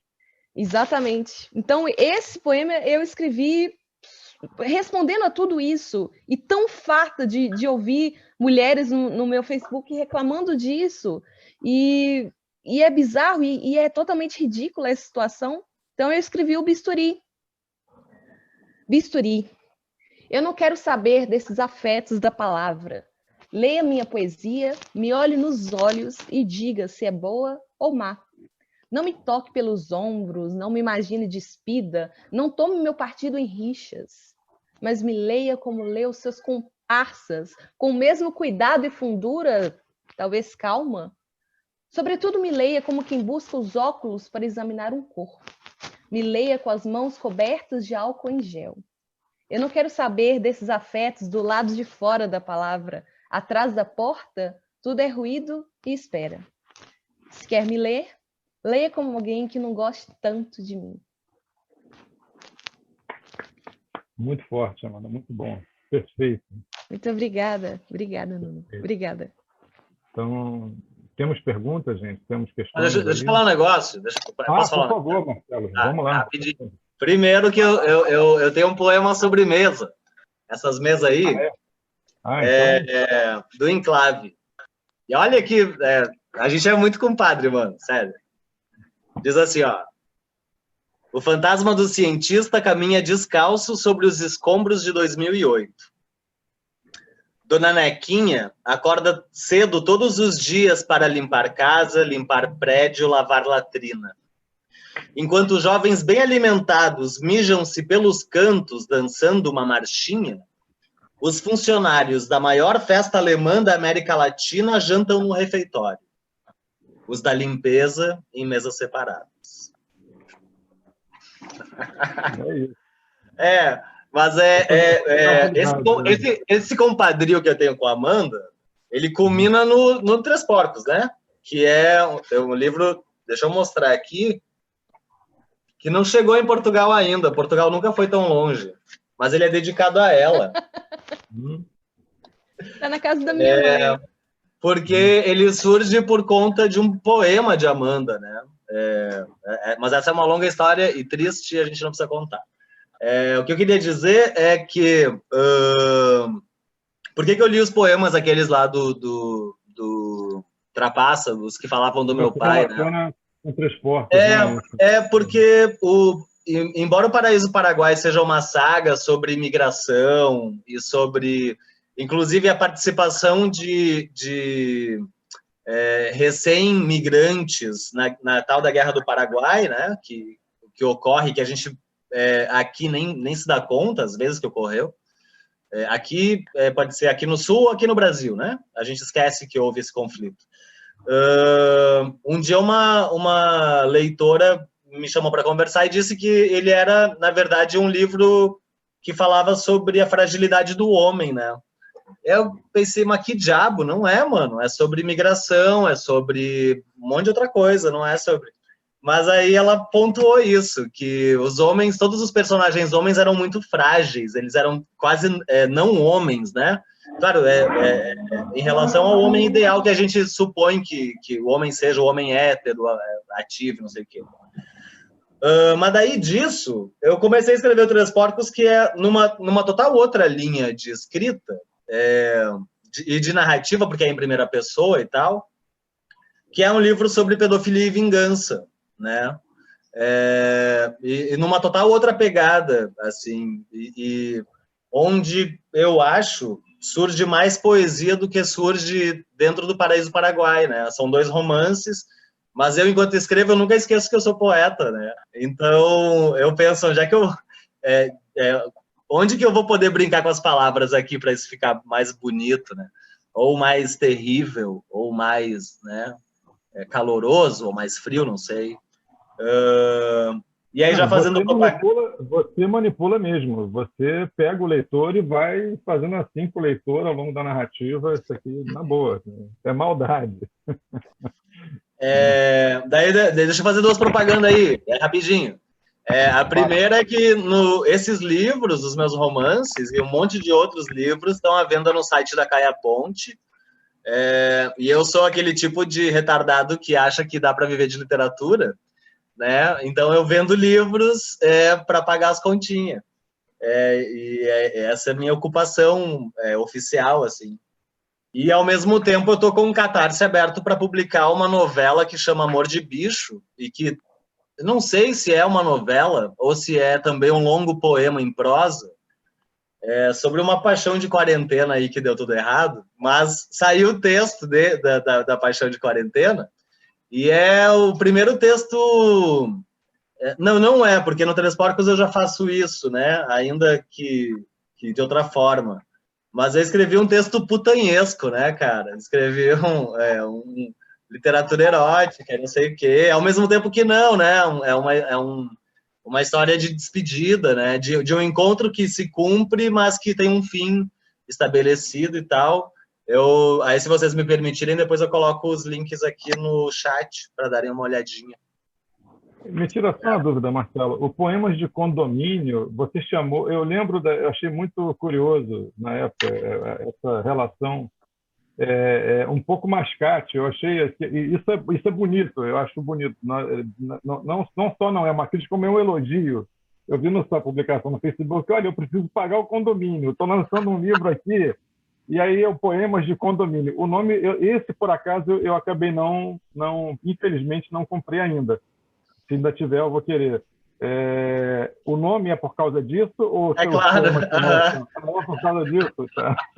Poemas de Condomínio, porque era para pagar o condomínio. Tá atrasado. Muito legal, muito bom. Eu queria falar uma coisinha. Queria só falar, ô Marcelo, ainda vai chegar o Amor de Bicho, o Três Porcos aqui, viu? Tá na casa da minha mãe. Eu pedi para você mandar para lá, para depois ele vir para cá. É só para me defender, gente, não é? Pelo amor de Deus. E outra coisa, eu li o Três Porcos pelo computador, né, virtual, e comecei a chorar copiosamente. Foi uma leitura difícil, gente. Mexe muito não só com quem vivenciou abusos, enfim, que a gente não precisa entrar nesse uma detalhe. História de abuso infantil, né? Enfim, e vingança, né? O tema é muito pungente e está muito bem elaborado. Eu comecei a ler. Mas é uma leitura difícil. Eu acredito que mesmo para quem não tem essa vivência, então uma pessoa tem que mesmo assim, é uma luta contra o livro, mas no final é uma luta que compensa tanto. O final é imenso, imenso. É um romance surpreendente. Eu fiquei muito besta com o Marcelo. Eu tô devendo uma carta para ele. Eu falei com ele que eu nada, vou não. fazer uma correspondência sobre o Mas, gente, livro.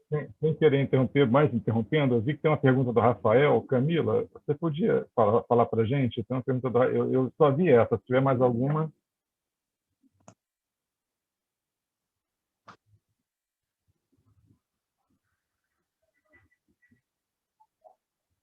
Eu não consigo ouvir a Camila. Tá sem som, Camila? Tá sem som, Camila. Foi? Não tá. Suzana, você consegue falar? Tá sem som, Suzana. Você tem que abrir o microfone. A gente se distrai.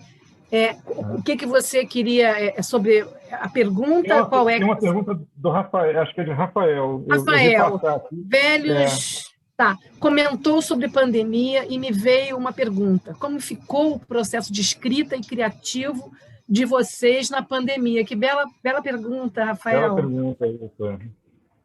Por favor, qual será a ordem? Marcelo e Amanda, Amanda e Marcelo? Quer falar primeiro, Marcelo?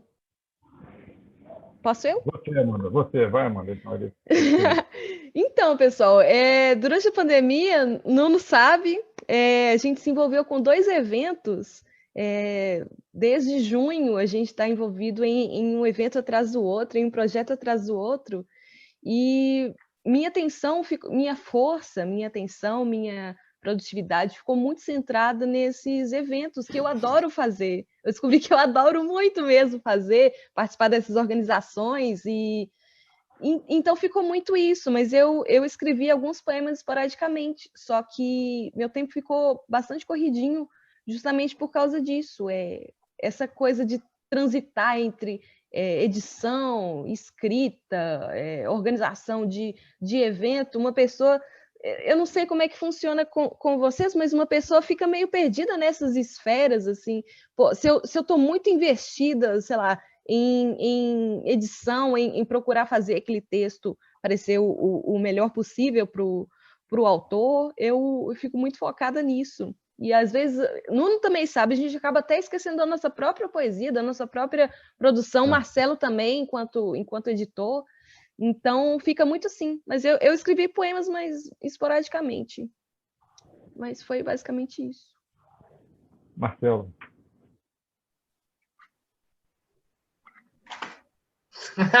Foi isso. Qual é o nome? Esse é Clonazepam.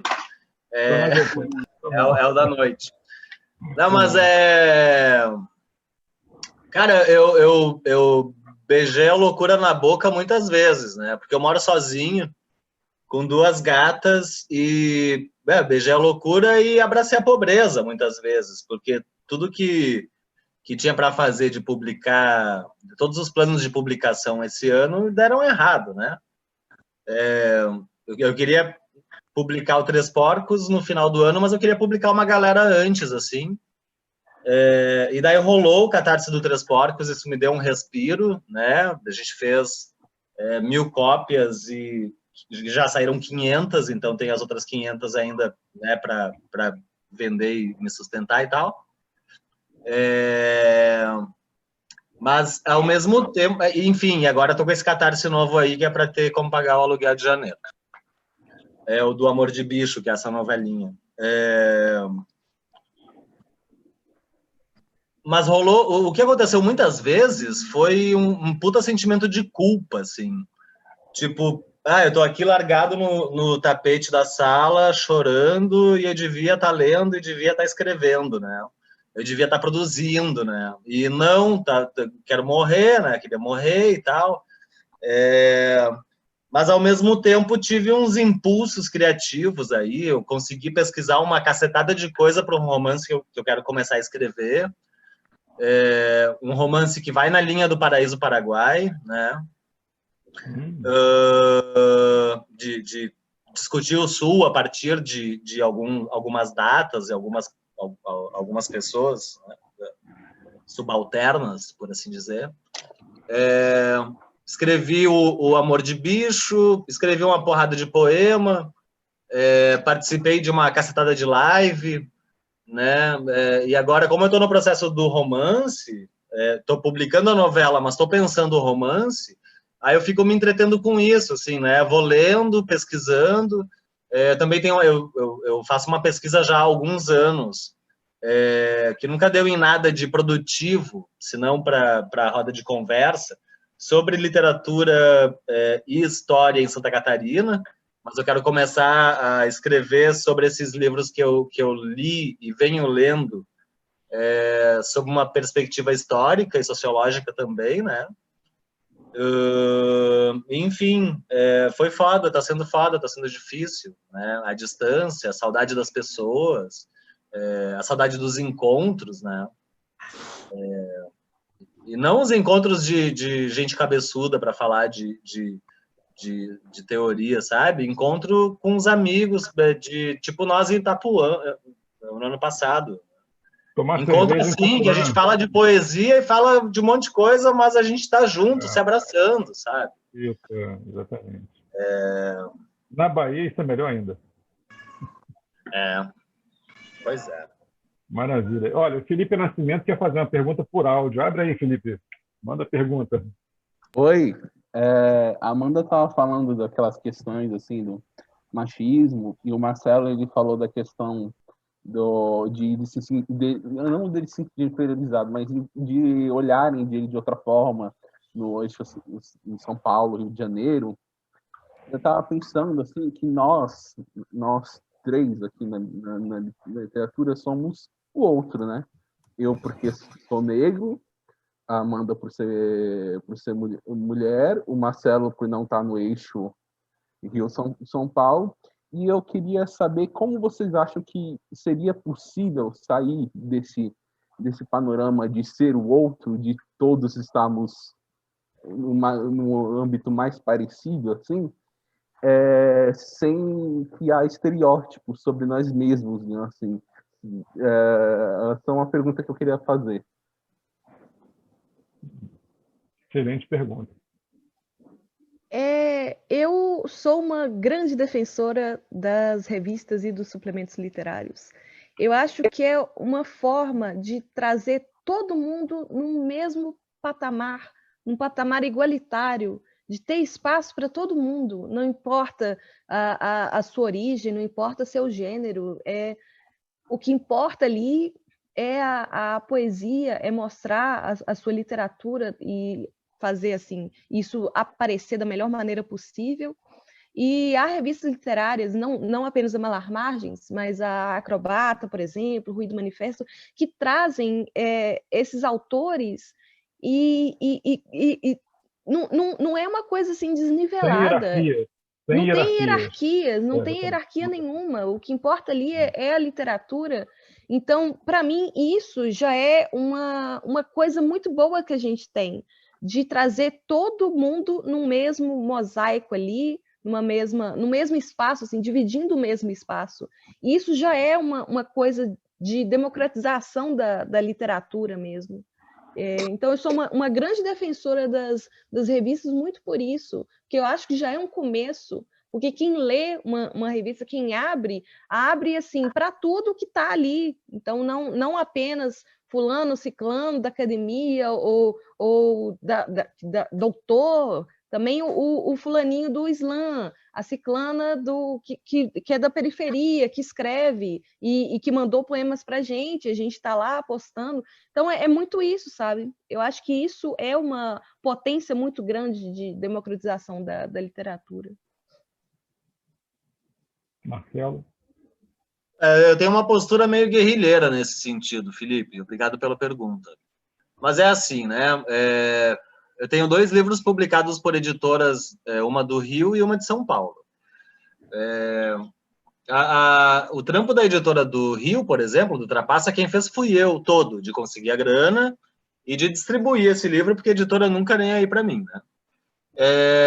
O Enclave já foi outro rolê, porque o Edu Lacerda, que é o editor da Patois, é uma pessoa muito generosa, e ele também colocou esse livro nas mãos das pessoas certas, né? E eu tenho, para além disso, criei vínculo com muita gente em São Paulo. Então, para cada pré-venda que eu abro, a maior parte das compras é de Santa Catarina, e sempre a metade do número de Santa Catarina é de São Paulo, porque eu já tenho um público cativo lá.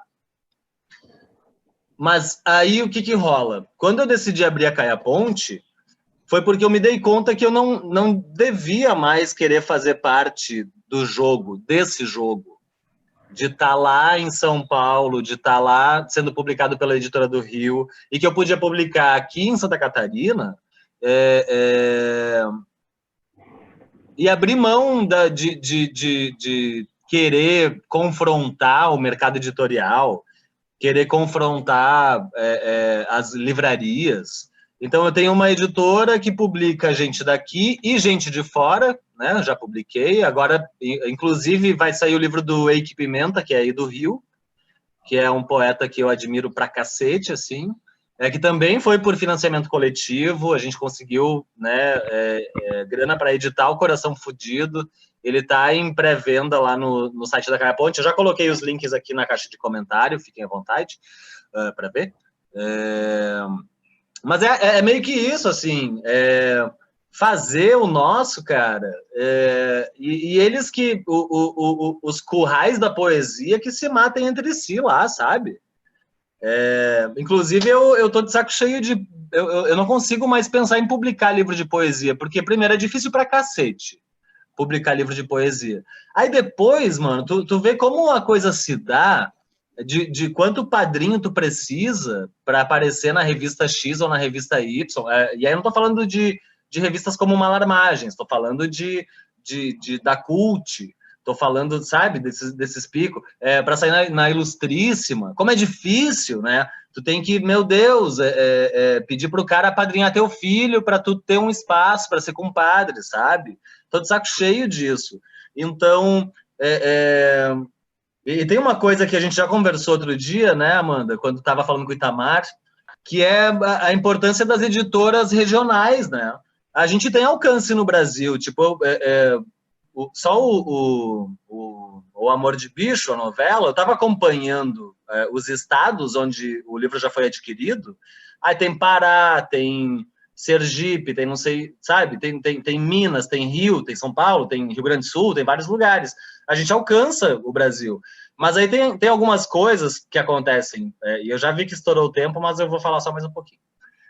Algumas coisas que acontecem, como o fenômeno do livro do Gustavo Matti, né, que chama Nuvem Colona, que é uma brincadeira com a nuvem cigana do Sérgio Con, mas que é de uma perspectiva do oeste de Santa Catarina, de um coletivo de artistas que migra para Porto Alegre, e lá em Porto Alegre faz esse coletivo que é a Nuvem Colona, né? E aí passa a apavorar a cidade, e ele é escrito, tal como o livro do Con, em formato de entrevista. Então são os personagens sendo entrevistados no futuro, falando sobre uma coisa que acontece exatamente hoje, né? Esse coletivo, essa junção, as brigas que eles têm entre si, os integrantes do coletivo e tal. Aí a gente imprimiu a primeira vez 200 exemplares e o livro esgotou rapidinho, porque ele começou a ser lido por toda uma galera dos oestes de Santa Catarina, do Paraná e do Rio Grande do Sul, que não se sentiam, não se sentem representadas em literatura nenhuma, né? Sobretudo na literatura contemporânea. E aí, de repente, vem o Matti com um livro desses e diz, não, meu, olha... E é um livro propositivo, né? Tão contrário ao que eu escrevo, por exemplo. Eu escrevo uns livros para me vingar e para jogar a bomba nas pessoas, e o Matti vem com uma literatura propositiva, porque o livro dele é hilário, primeiro, é engraçadíssimo, mas aí tem essa proposta de coletivo, de juntar pessoas para fazer arte, para se fazerem ouvidas, né? E continua, a Nuvem Colona, ela tá dando fruto em toda Santa Catarina, no Rio Grande do Sul, uma coisa linda, sabe? E aí pouco interessa se ele vai ser lido pelo crítico lá da Ilustríssima, pelo cara que vai escrever uma resenha para publicar na Cult, por não sei quem, sabe? Pouco interessa. O que importa é como esse livro reflete nas pessoas que o leem. E essas pessoas estão aqui, essas pessoas estão aí, elas estão em vários lugares, né? E aí o que eu comecei a escrever também entrou nessa, assim, de, mano, não tenho tempo para brigar com um escritor da Companhia das Letras, sabe? Tem muita coisa para fazer, tem muita gente para publicar, tem muita coisa para escrever. Não posso entrar na briga Mirizola e Mutarelli, assim, né? Um vai lá e dá o soco no outro, sabe? Não dá. A gente tem muita coisa para fazer e o tempo é curto e a grana é mais curta ainda. Então, por isso eu digo que é um olhar de guerrilha, assim. Porque é ir para frente, cara. É fazendo a nossa guerrilha, né? É isso. Assim. Gente, nós estamos com 16 horas e 52 minutos. A vontade é ficar conversando aqui o resto da tarde, mas nós temos um limite, realmente, que é severo para nós, infelizmente, pesa sobre nós. Então, eu queria agradecer demais, mas demais, a presença de vocês, Amanda e Marcelo, e também a presença dos nossos ouvintes aqui, nossos vários poetas e várias poetas que a gente lê e admira também. Agradeço muito, né, que todos e todas estejam aqui com a gente. E queria pedir, então, para fechar, que a Amanda falasse um poema e que Marcelo falasse um poema para a gente fechar com chave de ouro e encerrar, então, Nuno, antes da poesia, para a poesia fechar de verdade, a burocracia, eu queria dizer que o Instituto Estação das Letras fica muito feliz de receber vocês, né, com a poesia, cada um com um poema, uma forma tão distinta, né, de trabalhar e de se ver e rever na poesia, né? É uma alegria. Queria dizer que esse concerto de poesia ele existe há muitos anos. A estação trabalha, sempre teve concertos de poesia ao longo dos 25 anos de existência, né?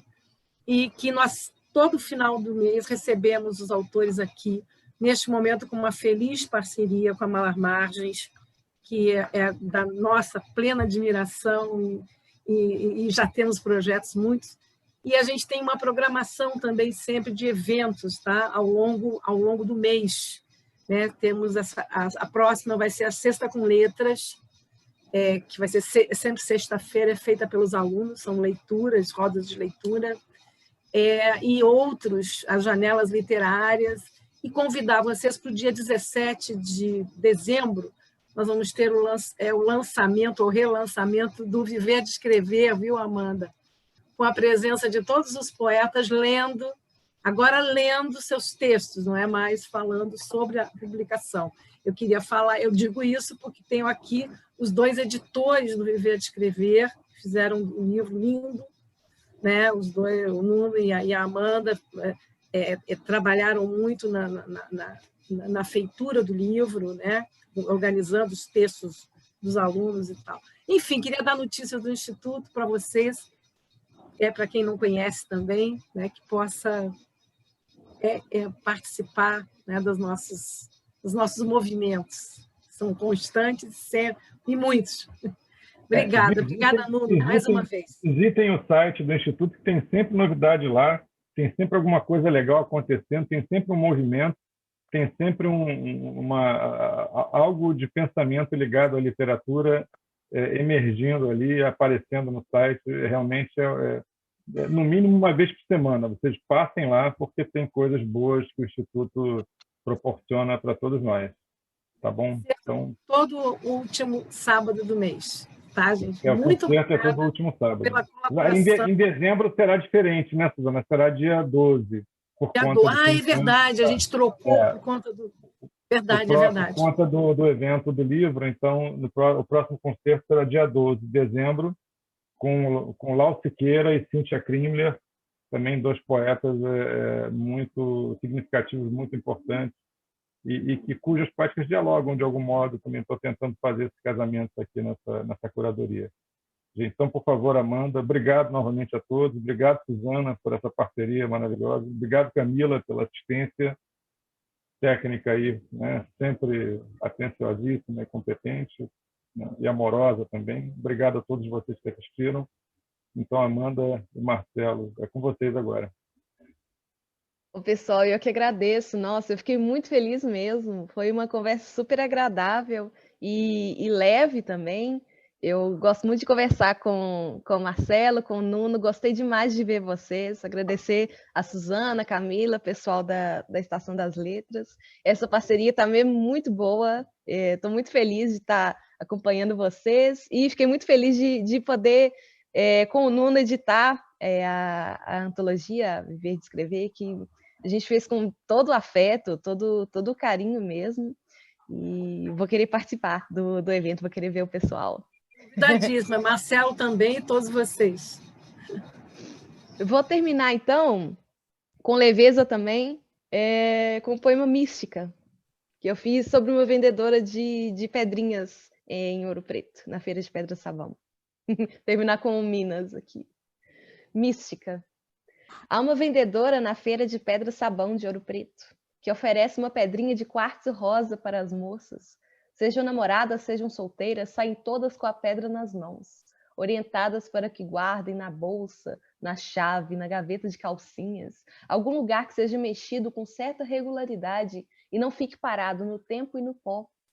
A vendedora diz que o quartzo rosa é uma pedra do amor, salvou o casamento de filha, amizade com primos, com irmão, resolveu um desentendimento feio que tinha com o irmão, trouxe a harmonia de volta para casa. Ela diz e entrega o quartzo para repassar esse legado nas mãos das meninas. Nem sei se a maioria acredita nela, mas saem todas ali, semblantes quietos, pensativos, pouca ou muita esperança, o punho fechado protegendo o caminho da pedra ao bolso. Bênção de patuá mineiro se aceita sempre em silêncio. Obrigada novamente, pessoal. Marcelo. Vamos à pedrada do Marcelo agora. Primeiro, muito obrigado por esse encontro, né? É sempre ótimo falar com a Amanda. É sempre bom ouvir teus poemas, porque ler é uma coisa, mas ouvir a autora falar os poemas dói de outro jeito, né? Dói com pontada daí. Que bom te ver, Nuno, depois tanto tempo. E, gente, muito obrigado pelo convite, pela paciência de vocês. Camila, maravilhosa, que organizou a coisa toda. Suzana, muito obrigado. Eu vou ler um poema que não está publicado em lugar nenhum, mas que está no blog. E que é aí de, sei lá, agosto.